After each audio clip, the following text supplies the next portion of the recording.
전쟁기념관에서 그날 밤늦게까지 있었던 기억이 나요. 거북선 모형 앞에서 혼자 서성이고 있을 때였죠. 마지막 관람객이 떠난 후 갑자기 들려온 이상한 소리. 처음엔 경비원인 줄 알았는데 알고 보니 그건. 안녕하세요. 감동적인 사연을 전하는 감동 주파수 채널입니다. 오늘은 미국 유명 대학 교수님인 마이클 브라운 씨의 사연을 소개하려고 합니다. 그럼 한번 들어보실까요? 안녕하세요. 저는 보스턴에서 온 역사학자 마이클 브라운입니다. 하버드 대학교에서 동아시아 역사를 가르치고 있죠. 사실 제가 처음부터 이순신 장군에 관심이 있었던 건 아니에요. 제 전공은 18세기 영국 해군사였거든요. 특히 트라팔가 해전에서의 넬슨 제독의 전술적 천재성에 매료되어 연구했죠.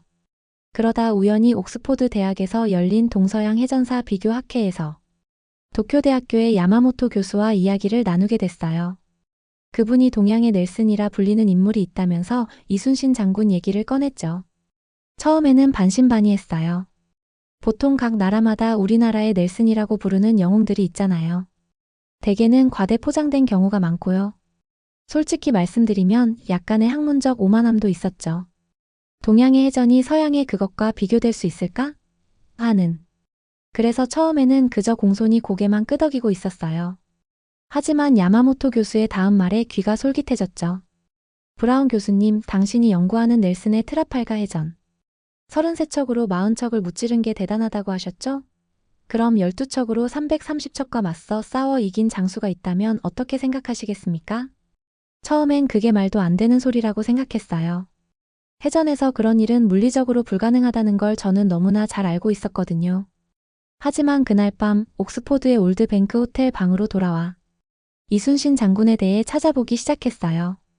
처음에는 단순한 호기심이었는데 점점 더 깊이 빠져들었죠.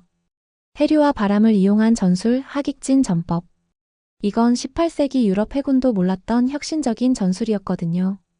당시 저는 넬슨 제독의 전술에 대한 새로운 연구 결과를 발표한 직후였죠. 영어로 된 자료들을 하나하나 찾아보면서 충격적인 사실들을 발견했어요. 이순신 장군의 전술이 넬슨보다 200년이나 앞섰다는 것, 그의 해상 전술이 당시 어떤 해군도 생각하지 못한 혁신적인 것이었다는 점. 특히 놀라웠던 건 그의 과학적 사고방식이었어요. 조선의 물때를 계산해 전투 시기를 정하고 바람의 방향을 고려해 전술을 짜고, 이건 마치 현대의 해군 전술을 보는 것 같았어요. 16세기에 어떻게 이런 생각을 할 수 있었을까? 밤새 자료를 읽으며 경이로움을 감출 수 없었죠. 그리고 가장 충격적이었던 건 23전 23승이라는 완벽한 전과였어요. 전쟁사를 연구하는 사람으로서 이건 거의 있을 수 없는 기록이라는 걸 알았죠. 심지어 현대 전쟁에서도 이런 완벽한 승리는 찾아보기 힘들어요. 특히 그의 일기를 번역한 내용들을 읽으면서 이건 단순한 연구 대상이 아니라는 걸 깨달았습니다. 그래서 과감하게 1년짜리 연구년을 신청했어요. 공식적인 주제는 16세기 동아시아 해전과 서양 해전의 비교 연구였지만 사실은 이순신 장군을 만나러 가는 거였죠. 인천공항에 도착했을 때의 그 설렘이 아직도 생생해요. 14시간의 긴 비행 끝에 도착한 공항에서 비행기 창으로 내려다본 서해안의 푸른 물결은 마치 400년의 시간을 거슬러 올라가는 것 같았어요. 그 옛날 이순신 장군이 지켜냈던 바다. 지금도 그 바다는 변함없이 그 자리에 있더군요. 입국장에서 들린 어서 오세요. 대한민국입니다. 라는 환영 인사가 마치 이순신 장군의 목소리처럼 들렸어요. 웃기죠? 전쟁사를 연구하는 학자가 이렇게 감상적이어선 안 되는데. 하지만 이상하게도 이순신 장군에 대해 알아갈수록 더 객관성을 잃어가는 것 같았어요. 서울로 가는 길은 그야말로 문화 충격의 연속이었습니다. 현대적인 마천루들 사이로 고즈넉한 한옥의 기와장이 보일 때마다 시간 여행을 하는 것 같았거든요. 특히 인상 깊었던 건 한강이었어요. 강변에 서서 생각했죠. 400년 전에도 사람들이 이렇게 강을 바라보며 무슨 생각을 했을까? 인천공항에서 서울행 공항버스를 기다리며 지도를 펼쳤어요. 원래는 바로 전쟁기념관으로 가려 했는데 한국 친구가 알려준 조언이 떠올랐죠. 이순신 장군을 만나고 싶다면 먼저 광화문을 가보세요. 서울에 도착했을 때는 이미 늦은 오후였어요. 하늘을 찌를 듯한 현대적 마천루들 사이로 조선시대 궁궐의 처마가 고개를 내밀고 있었죠. 특히 경복궁의 거대한 석조 기단과 화려한 단청은 조선이 단순한 작은 왕국이 아니었음을 한눈에 보여주고 있었어요. 광화문 광장에 들어서는 순간 숨이 멎는 것 같았어요. 거대한 해태산과 오랜 역사가 깃든 궁궐 대문을 배경으로 이순신 장군의 동상이 우뚝 서 계셨거든요. 높이가 무려 17m. 한국에서 가장 큰 청동 주조 동상이라고 해요. 동상 아래에는 멸사봉공이라는 글자가 새겨져 있더군요. 자신을 버리고 나라에 헌신하다. 번역을 읽는 순간 가슴이 먹먹해졌어요. 장군의 시선은 남쪽을 향해 있었는데 마치 지금도 적의 침입을 경계하는 듯했죠. 해가 지기 시작하면서 광장의 모습이 더욱 장엄해졌어요. 고층 빌딩들의 불빛이 하나둘 켜지고 그 현대적 배경 앞에서 이순신 장군의 동상은 더욱 위험 있게 느껴졌죠. 청동검이 남쪽 하늘을 가르는 모습은 마치 과거와 현재가 공존하는 서울의 상징 같았어요. 동상 주변을 한 바퀴 돌면서 깨달았어요. 이순신 장군은 이곳에서 단순한 동상이 아니었어요.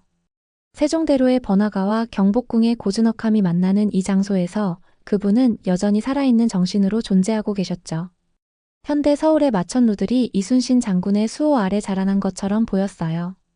다음날 호텔의 짐도 제대로 풀지 않고 바로 전쟁기념관으로 향했어요. 하버드의 동료 교수들이 미쳤다고 했죠. 15시간 넘는 비행 후에 휴식도 안 취하고 박물관이라니. 하지만 저는 참을 수가 없었어요. 마치 오랫동안 그리워하던 스승님을 만나러 가는 것 같은 그런 설렘이 가득했거든요. 택시를 타고 가면서 운전기사님과 나눈 대화가 아직도 생생해요. 이순신 장군님 좋아하세요? 제가 연구차 왔다고 하자 기사님 얼굴에 환한 미소가 번졌어요. 우리나라 사람 누구나 다 존경합니다. 제가 어렸을 땐 집집마다 이순신 장군님 초상화가 걸려 있었어요. 우리 아버님은 매일 아침 그 초상화 앞에서 큰절도 하셨다니까요. 전쟁기념관에 들어서자마자 마주한 거북선. 처음에는 솔직히 실망스러웠어요. HMS 빅터리나 넬슨의 기함들에 비하면 작아 보였거든요. 이건 제 서구 중심적 편견이 여실히 드러난 순간이었죠. 하지만 전시관 구석에서 발견한 거북선의 상세 설계도를 보고 완전히 충격에 빠졌어요. 철갑으로 덮인 갑판의 구조, 수명과의 각도, 화포의 배치. 모든 게 과학적으로 완벽했어요. 특히 충격적이었던 건 이 혁신적인 설계가 400년도 더 전의 기술이었다는 거예요. 거북선의 용머리에서 나오는 연기와 안개를 이용한 심리전 전술, 뱃머리의 날카로운 철판으로 적선을 가르는 구조. 이건 단순한 전투선이 아니었어요. 이순신 장군의 천재성이 집약된 결정체였죠. 한 구석에서 발견한 실제 크기의 판옥선 모형을 보면서는 제 편견이 얼마나 우스웠는지 깨달았어요. 판옥선의 구조는 당시 어떤 서양 군함보다도 과학적이고 합리적이었거든요. 3층 구조로 된 갑판, 노와 돛을 조화롭게 사용하는 추진 시스템, 유선형의 선체. 전시관을 돌아보며 가장 충격적이었던 건 명량해전 이야기였어요. 12척의 배로 330척을 상대했다는 기록을 처음 봤을 때는 분명 오타일 거라 생각했어요. 아니면 과장된 기록이거나. 하지만 자세한 전투 기록과 일본 측 사료까지 비교해보며 이게 실제 역사적 사실이라는 걸 알게 됐죠. 더 놀라운 건 이 불가능한 승리를 이루기 직전의 상황이었어요. 이순신 장군은 임금의 신임을 잃고 투옥됐어요. 고문을 받았고 백의종군으로 평범한 병사가 되어 싸워야 했죠. 원균의 패전으로 조선의 수군은 전멸 직전이었고 전쟁터에서는 아들을 잃기도 했어요. 그런 극한의 상황에서도 그가 남긴 말. 신에게는 아직 12척의 배가 있사옵니다. 이 한마디. 처음 이 말을 읽었을 때는 온몸에 전율이 흘렀어요. 이건 단순한 용기가 아니었어요. 절망 속에서 피어난 희망. 불가능 속에서 발견한 가능성. 그리고 무엇보다 자신의 운명을 받아들이면서도 결코 포기하지 않는 의지. 전시관에서 특히 인상 깊었던 건 이순신 장군의 편지들이었어요. 어머니께 보낸 편지, 부하들에게 보낸 편지, 그리고 조정에 보낸 장계들. 그 글들에서 발견한 이순신은 제가 알던 위대한 장군과는 또 달랐어요. 한 편지에는 이렇게 적혀 있더군요. 외적의 배가 물러간 것을 보니 백성들이 이제 편히 잠들 수 있겠구나. 이순신 장군에게 전쟁은 승리를 위한 것이 아니었어요. 백성들의 평화로운 일상을 지키기 위한 것이었죠. 가장 마음을 울린 건 전사한 병사들의 이름을 일일이 기록해둔 문서였어요. 각 병사의 고향과 가족관계까지 상세히 적혀 있었죠. 이런 기록은 당시 세계 어디에서도 찾아볼 수 없는 거예요. 장수가 일개 병사 하나하나를 이렇게까지 소중히 여긴다는 건. 그날 저는 전쟁기념관에서 무려 9시간을 보냈어요. 경비원 아저씨가 이제 문 닫아야 합니다라고 3번이나 말씀하셨죠.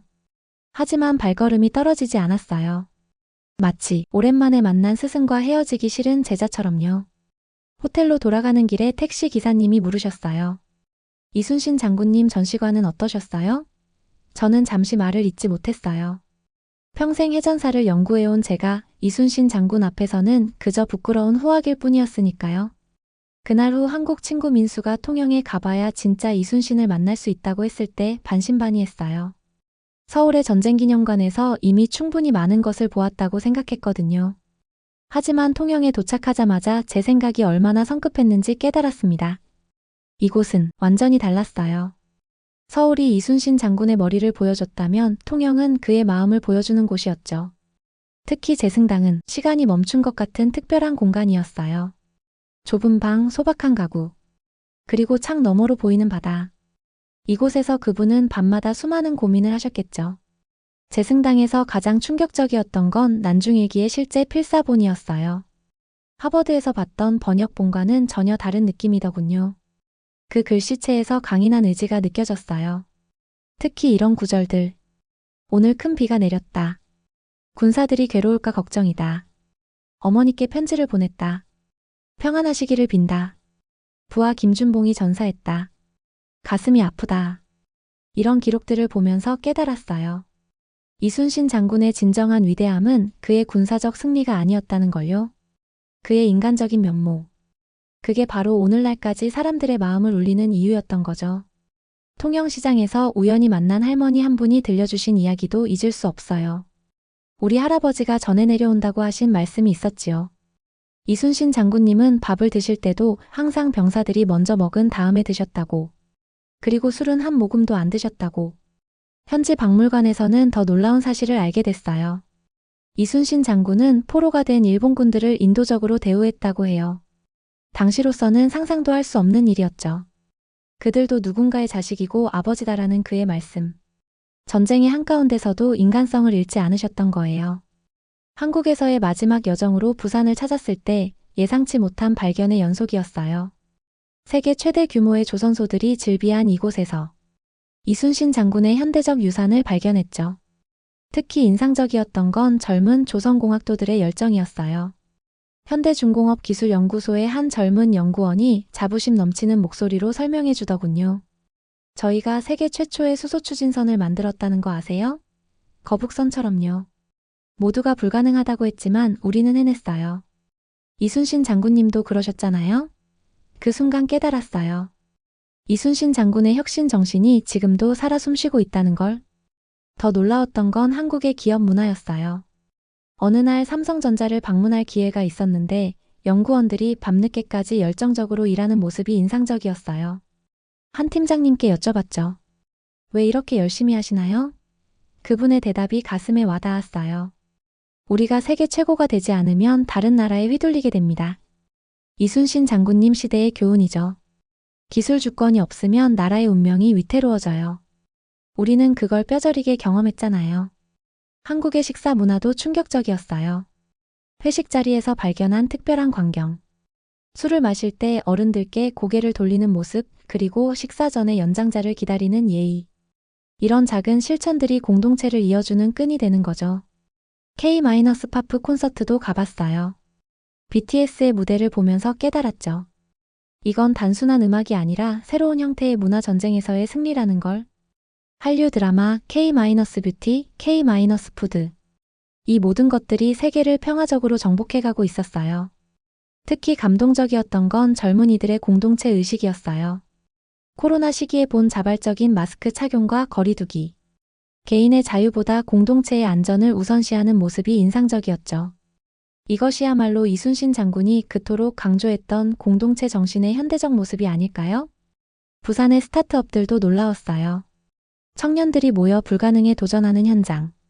한 스타트업 대표가 들려준 말이 아직도 귓가에 맴돌아요.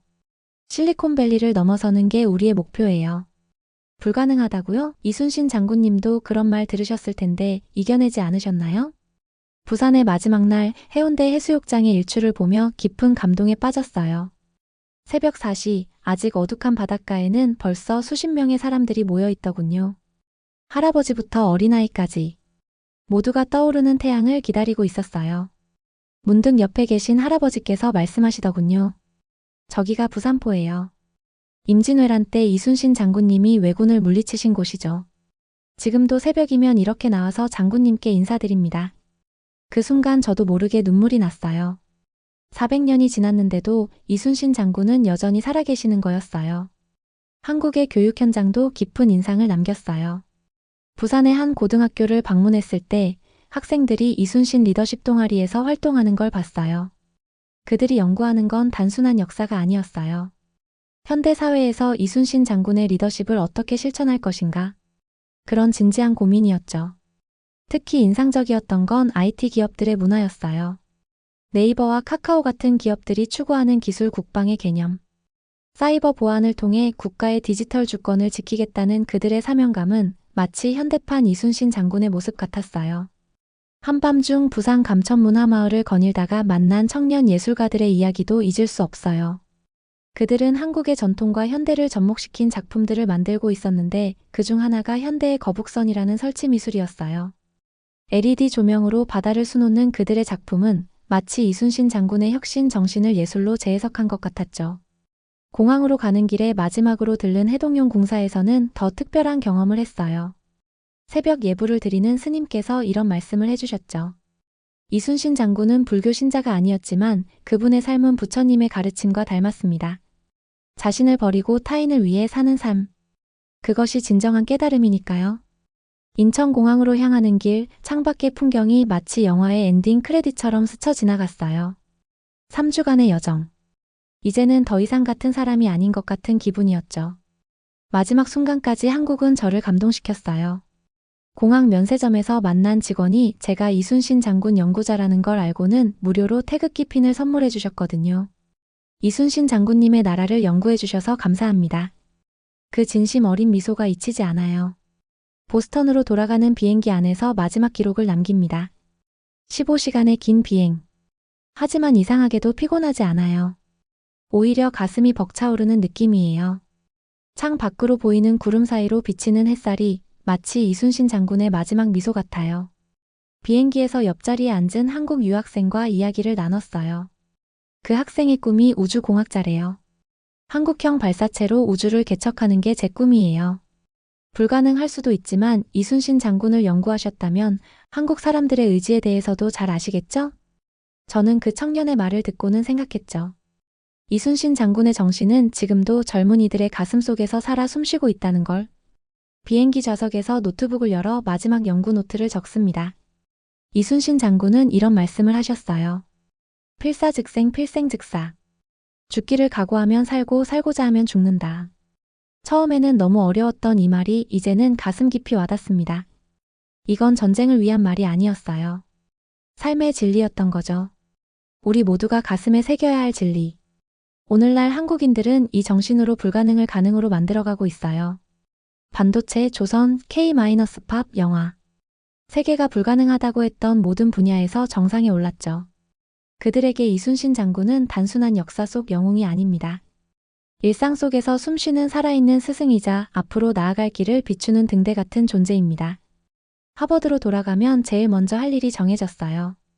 이순신 장군에 대한 새로운 강의를 개설하는 거예요. 단순한 해전사가 아닌 리더십과 인간의 가치에 대한 강의가 될 거예요. 벌써부터 가슴이 설렙니다. 창 밖으로 태평양이 보이네요. 400년 전 이순신 장군이 지키셨던 그 바다는 이제 한국을 세계로 이어주는 다리가 되었어요. 그리고 저는 확신해요. 이순신 장군이 어딘가에서 미소 지으며 지켜보고 계실 거라는 걸. 이순신 장군님, 그리고 대한민국. 당신들은 제 인생을 바꾸어 놓았습니다. 이제는 제가 당신들의 이야기를 전 세계에 전할 차례입니다. 저의 이야기는 여기까지입니다. 이야기를 들어주셔서 감사합니다. 너무나 존경스러운 이순신 장군님의 이야기와 감동적인 내용을 들려주신 마이클 브라운 교수님의 소중한 사연이었습니다. 다음번에 더 재미있고 감동적인 이야기로 돌아오겠습니다. 좋아요와 구독은 감동 주파수 채널에 큰 도움이 됩니다. 감사합니다.